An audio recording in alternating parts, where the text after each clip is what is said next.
J'ai tout perdu le jour où j'ai découvert ça. Toi aussi, tu es en train de perdre ta concentration, ton énergie, tes rêves. Tu crois manquer de temps, mais en réalité, tu te fais voler. Et les voleurs de temps sont en toi. Bonjour, si tu me découvres à travers cette vidéo, moi c'est Sergent Amiron 17. Dans cette chaîne, aujourd'hui principalement, on parle de gestion du temps et productivité. Dans cette vidéo, je vais te révéler les 5 voleurs de temps en 2025 et comment reprendre le contrôle une bonne fois pour toutes. Et surtout, restez jusqu'à la fin car le dernier voleur de temps est celui qui touche la plupart des personnes et je suis sûr que tu en fais partie et ceci de manière inconsciente. Alors, vous êtes prêts? Voleur de temps numéro 1, la procrastination. La procrastination est le roi des voleurs de temps. Plus tu remets à demain, plus demain t'enterre vivant. Il y a un proverbe qui dit « Qui remet à demain trouve malheur en chemin ». Et c'est vrai.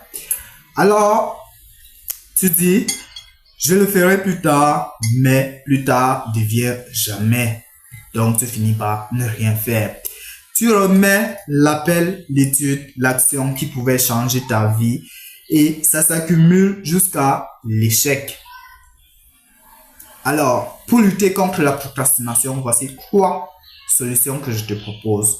Première solution, utiliser la méthode de Pomodoro qui consiste à faire 25 minutes de focus pour 5 minutes de pause. Ça signifie quoi? Terre à terre. Ça signifie que si tu veux travailler sur ton projet, durant la méthode de Pomodoro, tu travailles sur une seule chose à la fois. Donc, si tu as décidé qu'aujourd'hui, j'ai 1 heure pour travailler sur mon projet, tu prends le projet en question, tu le mets près de toi et tu dis, bon, voilà, je mets mon minuteur à 25 minutes, je règle ça à 5 minutes pour la pause, les 5 minutes suivantes, suivant les 25 minutes pour la pause. Maintenant, dès que tu te mets en mode productivité, tu lances ton minuteur. Durant les 25 minutes, tu fais uniquement ce que tu as dit que tu vas faire. Donc, tu travailles uniquement sur ton projet pendant 25 minutes. Dès que les 25 minutes sonnent, tu arrêtes tout. Tu fais autre chose. Tu peux décider de faire une pause active durant les 5 minutes de pause ou comme vous aimez là. J'espère que tu ne fais pas partie. Les réseaux sociaux, tu pars, tu fais tes 5 minutes là-bas, après tu reviens, fais les 25 minutes restantes. Ça va faire que tu vas travailler 25 minutes fois 2, 50, et 5 minutes fois 2, 10, ça fait 1 heure de temps. Et ça te permet d'être plus productif, ça te permet de faire 1 heure de travail au lieu de faire 1 heure au travail. La deuxième solution, c'est de commencer par 2 minutes. Pourquoi? Parce que en fait, c'est une solution d'élan, en fait. Ça t'entraîne, ça te donne l'élan pour pouvoir suivre, pour pouvoir continuer ton action. Donc, si tu ne veux pas lire, par exemple, tu dis, bon, aujourd'hui, comme je n'ai pas envie de réviser, je vais juste ouvrir mon cahier pendant 2 minutes. Et tu vas voir, quand les 2 minutes vont arriver, tu auras déjà envie de lire, tu seras déjà dans l'immersion et tu vas juste continuer à faire ce que tu ne voulais pas faire. Ça va te permettre de bannir la procrastination.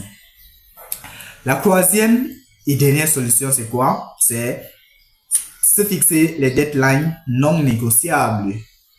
Oui, si tu as dit que bon, aujourd'hui, je dois travailler sur mon projet, dès que 10h30 va arriver, ça doit déjà être fini. Tu dois faire tout et pour tout pour que dès que 10h30 arrive, tu aies fini ton projet et si tu négocies avec personne, tu ne modifies plus rien.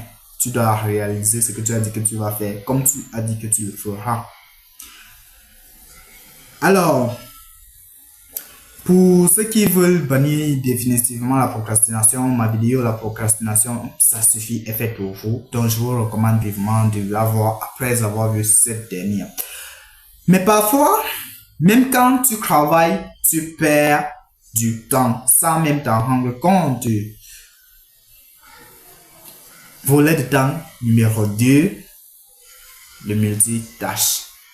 Il faut productif. Oui, le multitâche, c'est l'art de tout faire. Je peux même dire l'art de tout faire et mal faire. Faire 5 choses à la fois, c'est comme ouvrir 5 applications sur un vieux téléphone. Tout rame, tu n'es efficace nulle part. Tu crois avancer, mais en réalité, tu t'épuises.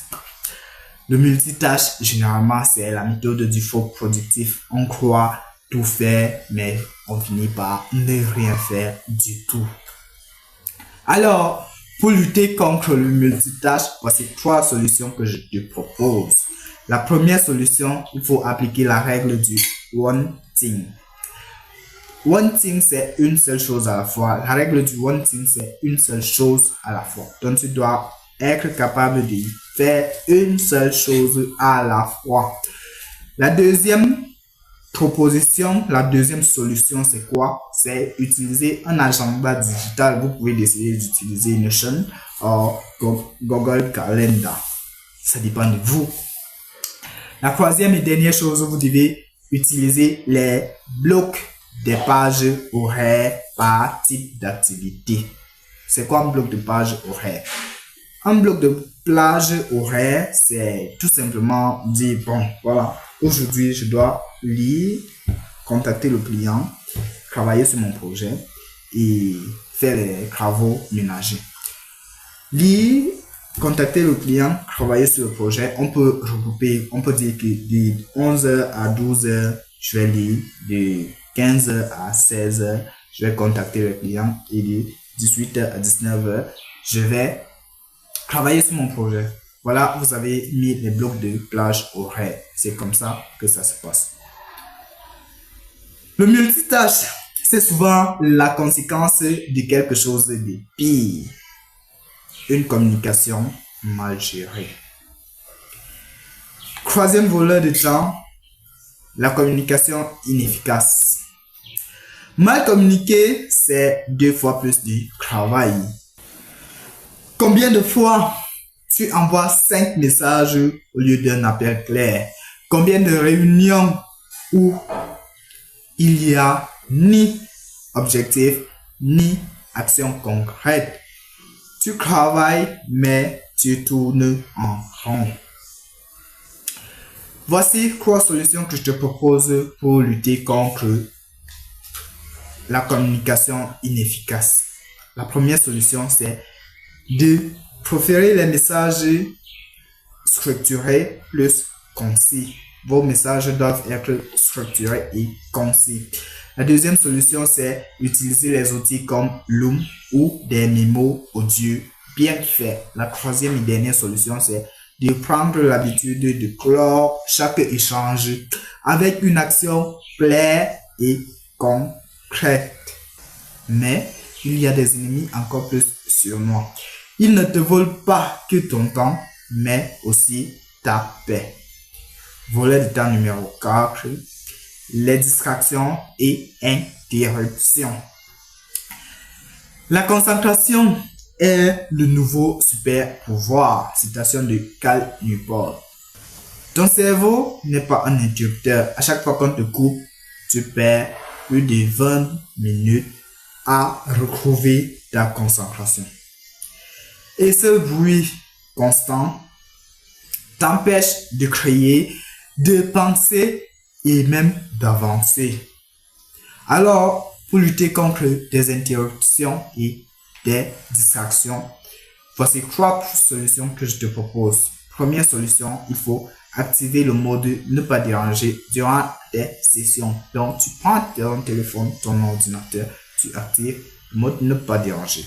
La deuxième solution, c'est de créer un espace sans interruption, que ce soit physique et numérique. Donc, dans ton téléphone, lorsque tu travailles, tu dois tout arrêter. Tu dois arrêter toutes les interruptions. Dans ton bureau, tu dois dire à tes collègues de ne pas te déranger, que tu as besoin d'un peu de temps libre pour pouvoir te concentrer.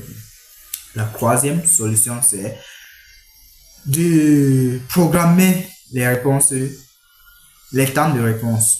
Il faut programmer les temps de réponse. Exemple, si vous avez vous devez répondre à vos clients chaque jour. Vous pouvez dire, bon, voilà, cette semaine, je vais répondre 2 fois par jour aux différents appels clients, aux différents messages. Là, ça vous permet de mieux vous organiser et d'être plus productif et de ne pas vous faire voler votre temps par des distractions inutiles. Enfin, le plus dangereux des voleurs de temps est celui que tu consultes à ton réveil. Non. Volet de temps numéro 5. Si tu n'es pas encore abonné à cette chaîne, mets une pause, abonne-toi, active la cloche de notification pour ne plus rien rater de nos prochaines vidéos. Et voilà, maintenant, vrai volet de temps numéro 5, les réseaux sociaux. Voilà. Si tu ne payes pas le produit, alors c'est toi le produit. Tu t'y connectes pour 5 minutes, tu fais 2 heures de temps. Waouh! Mais à 2 heures après, tu es toujours là. Tu te compares, tu te sens insuffisant et tu n'as rien produit du tout. Les réseaux sociaux ici occupent la place de voleur, du plus grand voleur de temps. Pourquoi? Parce que c'est un mode de distraction, si on peut dire ça comme ça, que les gens ont décidé d'emprunter avec les addictions et tout, le machine learning qui consiste à étudier le comportement de l'utilisateur dans les différentes plateformes. Lorsque tu entres pour faire juste 5 minutes, on te donne du contenu adapté, le genre de contenu que tu aimes, ce qui fait que tu viens pour faire 5 minutes, tu te retrouves en train de faire 5 heures de temps sans t'en rendre compte. Après, tu vas te rendre compte que, oh mince, le temps est passé tellement vite, j'ai rien fait de productif aujourd'hui. Et demain, tu dis, bon, demain, je vais faire quand même quelque chose. Et c'est la même chose qui va se produire plus tard. Donc, en fait, les réseaux sociaux, c'est bien, mais voici 3 solutions que je te propose pour lutter définitivement contre les réseaux sociaux, pour limiter l'influence des réseaux sociaux sur vous. Première solution, installe une limite d'utilisation. Oui. Vous pouvez décider d'utiliser les applications comme Screen Time ou alors Freedom. Moi, je vous recommande Freedom parce que c'est ce que j'ai déjà utilisé. Le fonctionnement de Freedom est simple. En mode basique, on te donne, dans la version basique, on te donne 2h50 minutes de temps d'écran, limitation d'écran. Donc, tu n'es pas obligé. Tu as la possibilité d'utiliser Freedom pendant 2h50 minutes par jour et ça te permet d'être plus concentré sur 2h25 minutes par jour. Et l'utilisation de Freedom est très simple. Je vous invite vraiment à télécharger ça et vous allez voir, vous me direz par vous-même. Deuxième solution, il faut un pass d'un usage passif pour un usage actif. Ça signifie quoi? Le pass pour l'usage passif à l'usage actif signifie tout simplement que tu dois créer plus que tu ne consommes. Quand tu pars dans les réseaux sociaux, c'est pour faire quoi? Regarder les gens se divertir, regarder les vidéos des autres, regarder les histoires amusantes des autres. C'est pour faire quoi? Si tu es juste un consommateur à temps plein, deviens au moins créateur à temps partiel. Ça permet que le temps que tu consommes le contenu des autres, les autres consomment également ton contenu et c'est comme ça que tu vas pouvoir gagner. Troisième et dernière solution, c'est de remplacer 30 minutes de scroll par 30 minutes d'apprentissage. Tu peux apprendre en suivant des podcasts, en lisant ou en suivant d'autres skills. Alors, soit tu contrôles ton temps, soit quelqu'un d'autre le fait pour toi. Tu veux réussir? Alors, commence à éliminer ces voleurs de temps. Ils t'empêchent d'être qui tu es réellement. Dis-moi en commentaire, lequel de ces voleurs de temps te ruine le plus ton temps aujourd'hui? Ce que tu fais chaque jour te construit ou te décrit. À toi de choisir. Alors, si tu as aimé cette vidéo, voici 3 choses que je te suggère de faire actuellement. La première chose, c'est de t'abonner si tu veux reprendre ta vie en main. La deuxième chose, c'est de liker si cette vidéo t'a réveillé. La troisième et dernière chose, c'est de partager à un ami qui perd encore son temps. Alors, si tu as aimé cette vidéo, je suis sûr que tu vas également aimer celle-ci ou celle-ci. Je laisse YouTube te proposer en fonction de tes préférences. Rendez-vous dans une prochaine vidéo.